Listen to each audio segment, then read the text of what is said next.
Welcome to the Slop Temple. We pray this video helps. In this video, I will explain how to open an oxygen sensor in an Alto 800. First, gather your tools. You'll definitely need a specialized oxygen sensor socket, which is usually 22 millimeters or 7/8 of an inch. A sturdy ratchet wrench or a breaker bar will provide the necessary leverage. Don't forget penetrating oil to help loosen any stuck threads. And for your safety, always wear protective gloves and glasses throughout the process. Before you begin, make sure your engine is completely cool to avoid any burns.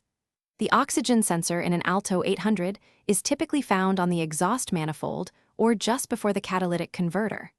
Once located, carefully disconnect its electrical wiring harness by pressing the small locking tab and pulling it apart. Next, apply a generous amount of penetrating oil to the sensor's threads and allow it to soak for about 10 to 15 minutes. This will greatly aid in its removal. Now for the removal.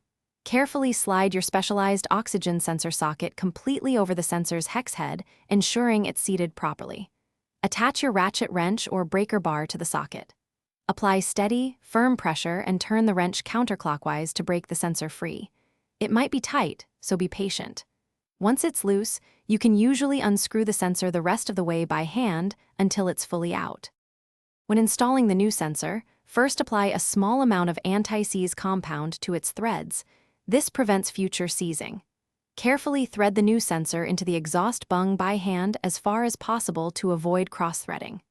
Then, use your oxygen sensor socket and wrench to tighten it to the manufacturer's recommended torque, typically about 3/4 of a turn past finger tight. Finally, securely reconnect the electrical wiring harness until you hear it click into place. Thanks for watching. Consider subscribing if we helped you.